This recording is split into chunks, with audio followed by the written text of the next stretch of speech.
Assalamualaikum dan salam sejahtera. Nama saya Muhammad Nizahruddin bin Muhammad Jalalin, selaku Ketua Kumpulan untuk Kumpulan 26. Subjek Pemikiran Politik Semasa Section 2 ingin membuat video presentation tentang grup assignment kami yang bertajuk Pengaruh Ideologi Sosialisme dalam Dasar Kebajikan dan Keadilan Sosial di Malaysia. Sosialisme adalah satu konsep yang menekankan keadilan, kesamarataan, dan kebajikan semua orang. Ianya muncul kerana wujudnya jurang yang besar di antara golongan kaya dan miskin dalam sistem kapitalisme. Tujuan utama sosialisme adalah untuk memastikan kekayaan dan sumber negara dialihkan dengan adil kepada semua rakyat. Walaupun negara kita iaitu Malaysia mengamalkan sistem demokrasi dan ekonomi campuran, tetapi unsur sosialisme itu masih ada dalam dasar negara kita. Kita boleh nampak pengaruh ini melalui bantuan kerajaan, subsidi, dan program pembangunan seimbang yang membantu golongan berpendapatan rendah. Secara keseluruhannya, usaha ini dibuat untuk meningkatkan kesejahteraan rakyat dan mengurangkan jurang sosial serta ekonomi di dalam negara.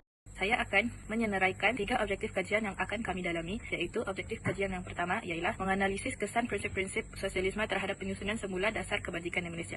Objektif kajian kami yang kedua ialah menilai keberkesanan dasar yang diperkenalkan dalam mengurangkan ketidaksamaan sosial. Akhir sekali, kami akan mengenal pasti cabaran yang dihadapi dalam melaksanakan dasar kebajikan berasaskan ideologi sosialisme di Malaysia. Saya akan membentangkan latar belakang pengaruh ideologi sosialisme dalam dasar kebajikan dan keadilan sosial di Malaysia. Bagi pengenalan sosialisme, sosialisme ialah ideologi, politik dan ekonomi yang menekankan pemilikan bersama alat pengeluaran. Ini bertujuan untuk mewujudkan pengagihan kekayaan yang sama rata dan adil dan mengurangkan jurang antara golongan kaya dan juga miskin. Bagi latar belakang sejarah sosialisme, sosialisme telah muncul semasa revolusi perindustrian di Eropah. Itu berlaku pada abad ke-18 dan juga 19. Ini merupakan reaksi terhadap eksploitasi buruh oleh kapitalisme. Mereka mencari alternatif kepada sistem kapitalisme. Keadilan sosial di Malaysia, sosialisme telah menjadi teras pembangunan sejak 1957 lagi, yaitu kemerdekaan Malaysia. Mengambil kira kepelbagaian kaum, etnik, ras, budaya yang terdapat di Malaysia. Ini bertujuan juga mewujudkan perpaduan dan kesejahteraan rakyat untuk menangani isu ketidakseimbangan ekonomi dan juga sosial. Malaysia telah memperkenalkan pelbagai dasar untuk menjaga kebajikan masyarakatnya, yaitu antara dasar yang diperkenalkan oleh negara Malaysia ialah dasar ekonomi baharu yang diperkenalkan pada tahun 1971 untuk merapatkan lagi jurang ekonomi antara kaum bukan bumi putra dan juga kaum bumi putra. Selain itu, dasar pembangunan nasional yang diperkenalkan pada tahun 1991 dan juga Pelan Pembangunan Pendidikan Malaysia pada tahun 2013 hingga 2025 dan terakhir sekali yaitu Malaysia Madani untuk membangunkan dan berteraskan nilai kemanusiaan. Secara kesimpulannya, Malaysia bukanlah satu negara sosialisme. Namun, unsur pemilikan sosialisme diterapkan dalam dasar kebajikan. Contohnya, bantuan sara hidup, STR, subsidi kerajaan untuk menjaga kesejahteraan rakyat. Kesejahteraan rakyat diutamakan demi ekonomi negara yang stabil dan maju. Terusnya, saya akan menerangkan 4.0, yaitu menganalisis kesan prinsip-prinsip sosialisme terhadap penyusunan semula dasar kebajikan di Malaysia. Prinsip sosialisme telah memberi kesan besar terhadap penyusunan semula dasar kebajikan di Malaysia dengan meletakkan kerajaan sebagai faktor utama dalam penyediaan perkhidmatan asas secara langsung demi menjamin keadilan sosial dan kesan ini dapat dilihat melalui 4 aspek utama. Aspek yang pertama adalah aspek pendidikan, di mana kerajaan menjamin akses pendidikan percuma dan berkualiti di peringkat sekolah rendah serta sekolah menengah sebagai satu mekanisme utama untuk menggalakkan mobiliti sosial tanpa halangan ekonomi. Aspek yang seterusnya adalah kesihatan awam, kerajaan menyediakan rawatan mampu milik dengan kos perubatan yang minimum di hospital kerajaan, serta inisiatif seperti skim perubatan madani untuk meluaskan akses golongan B40 ke klinik swasta. Aspek yang seterusnya adalah subsidi keperluan, di mana kerajaan melakukan intervensi harga melalui subsidi petrol, elektrik dan barangan makanan asas seperti minyak masak. Hal ini bagi menstabilkan pasaran dan mengurangkan kos sara hidup rakyat. Aspek yang terakhir adalah bantuan kewangan, di mana kerajaan telah melaksanakan pengagihan semula kekayaan melalui bantuan tunai langsung seperti sumbangan tunai rahmah, STR dan sumbangan asas rahmah, SARA, di mana bantuan ini khusus untuk menyokong golongan rentan seperti B40. Kesaksamaan ekonomi dan pengagihan semula kekayaan juga turut memberikan kesan terhadap dasar kebajikan negara, di mana perkara ini bermula daripada pengaruh sosialisme yang menolak jurang perbezaan ekonomi yang melampau dalam kalangan masyarakat. Di Malaysia, pengaruh ini sangat jelas terpapar melalui pelaksanaan Dasar Ekonomi Baru (DEB) 1971 yang bermatlamatkan untuk merapatkan jurang ekonomi antara kaum. Selain itu, melalui program pembangunan struktur luar bandar yang ikonik seperti Felda dan Pelkra yang telah berjaya mengangkat martabat golongan berpendapatan rendah melalui pemilikan aset tanah, pendekatan ini secara langsung menjadikan dasar kebajikan negara kita lebih bersifat pengagihan semula, di mana kekayaan negara disalurkan kembali melalui bantuan bersasar kepada golongan yang memerlukan.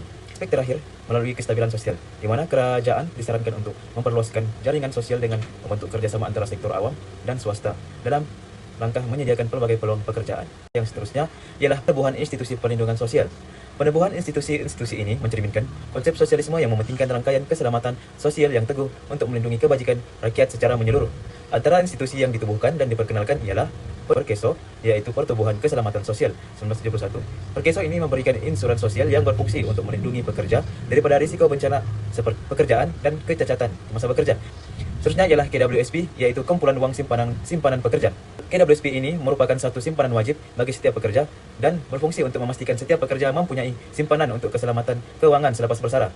Matlamatnya adalah untuk rakyat dapat meniti hari tua mereka dengan bermaruah tanpa bergantung sepenuhnya pada bantuan-bantuan daripada kerajaan. Dan yang terakhir ialah JKM, yaitu Jabatan Kebajikan Masyarakat. JKM merupakan satu institusi yang berperanan sebagai pemberi bantuan langsung kerajaan dan bertindak untuk menyediakan bantuan khusus kepada golongan B40 seperti ibu tunggal, orang kurang upaya, dan fakir miskin. Ini adalah bentuk campur tangan langsung negara untuk merapatkan jurang sosioekonomi. Seterusnya, saya akan menerangkan tentang menilai keberkesanan dasar sosial kerajaan dalam mengurangkan ketidaksamaan sosial. Terdapat pelbagai aspek, terutamanya bantuan kerajaan dan keberkesanannya dalam mengurangkan ketidaksamaan sosial. Kerajaan Malaysia telah melaksanakan pelbagai bantuan tunai dan subsidi bagi membantu golongan miskin dan berpendapatan rendah yang menghadapi peningkatan kos sara hidup. Antara inisiatif utama ialah sumbangan tunai ramah dan sumbangan asas ramah yang disasarkan kepada golongan B40. Sebanyak RM13 bilion telah diperuntukkan untuk kedua-dua program ini dan seramai 5.22 juta rakyat Malaysia telah menerima manfaat daripada STR. Selain bantuan kewangan, kerajaan juga memperkenalkan dasar kebajikan sosial iaitu DSN yang lebih menyeluruh bagi memastikan peluang yang sama rata kepada semua rakyat Malaysia. Antara dasar utama ialah dasar sosial negara yang bertujuan membentuk masyarakat yang berdaya tahan, bersatu padu dan mempunyai akses yang adil kepada kesejahteraan sosial. Di samping itu, Rancangan Malaysia ke-12 atau RM ke-12 dilaksanakan bagi tempoh 2021 hingga 2025 dengan fokus kepada pembangunan sosial dan ekonomi yang inklusif. Melalui RM ke-12, kerajaan menyediakan peluang pendidikan, latihan kemahiran dan pekerjaan bagi meningkatkan pendapatan isi rumah B40. Walau bagaimanapun, terdapat beberapa kelemahan dalam pelaksanaan dasar sosial kerajaan. Antaranya ialah ketirisan bantuan dan masalah data penerima yang menyebabkan bantuan tidak sampai kepada golongan yang benar layak. Selain itu, kesan inflasi dan kenaikan harga barang turut mengurangkan nilai sebenar bantuan yang diberikan. Bagi mengatasi masalah ini, kerajaan telah menambah baik sistem pengagihan bantuan melalui penggunaan MyCard supaya bantuan dapat disalurkan dengan lebih tepat dan telus. Secara keseluruhannya, dasar sosial kerajaan Malaysia terbukti berkesan dalam membantu golongan miskin dan mengurangkan ketidaksamaan sosial. Saya akan membentang 6.0, yaitu cabaran dalam pelaksanaan dasar kebajikan berasaskan ideologi sosialisme di Malaysia. Pertama, cabaran utama ialah fragmentasi dan tidak keselarasan antara agensi kerajaan. Program kebajikan dilaksanakan oleh pelbagai kementerian dan jabatan. Ini menyebabkan pertindihan bantuan dan ada golongan miskin yang tercicir daripada menerima bantuan. Keadaan ini menjejaskan keberkesanan dasar kebajikan secara keseluruhan. Kedua, kekangan kewangan dan kapasiti institusi. Pelaksanaan subsidi, bantuan tunai dan skim keselamatan sosial memerlukan peruntukan kewangan yang besar.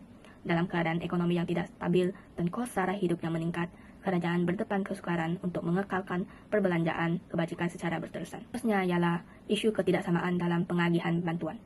Walaupun dasar kebajikan bertujuan membantu semua rakyat, masih terdapat golongan terpinggir seperti masyarakat luar bandar, warga emas dan pekerja sektor tidak formal yang sukar menerima bantuan, disebabkan kekangan maklumat dan sistem pendaftaran. Dan itu, pengaruh politik turut menjadi cabaran. Dalam sesetengah keadaan, bantuan kebajikan dipengaruhi oleh kepentingan politik. Hal ini menyebabkan pengagihan tidak dibuat berdasarkan keperluan sebenar rakyat. Akhir sekali, perubahan struktur ekonomi dan demografi seperti peningkatan pekerjaan tidak formal dan pertambahan warga emas menjadikan sistem kebajikan sedia ada kurang sesuai. Oleh itu, dasar kebajikan perlu lebih fleksibel dan responsif agar selari dengan perubahan semasa. Saya akan menyimpulkan secara keseluruhan dalam datu kami, iaitu pengaruh ideologi sosialisme dalam dasar kebajikan dan keadilan sosial di Malaysia. Dasar kebajikan berteraskan sosialisme demokratik di Malaysia bermatlamat untuk mewujudkan masa depan negara yang lebih tersusun melalui peranan aktif kerajaan dalam menjamin hak asasi rakyat seperti pendidikan, kesehatan, dan juga perumahan. Melalui pelaksanaan sistem cukai progresif dan pengagihan semula bantuan yang adil ini, usaha dapat mengurangkan jurang pendapatan dan menstabilkan setiap individu untuk mendapat peluang pekerjaan tanpa batasan dan tanpa melihat latar belakang individu tersebut. Secara keseluruhannya, penerapan nilai keadilan sosial dan semangat tanggung jawab bersama ini menjadi asas penting dalam memupuk perpaduan serta membentuk sebuah negara, bangsa yang lebih harmoni, prihatin, dan berperi kemanusiaan. Itu sahaja daripada kami. Sekian, terima kasih.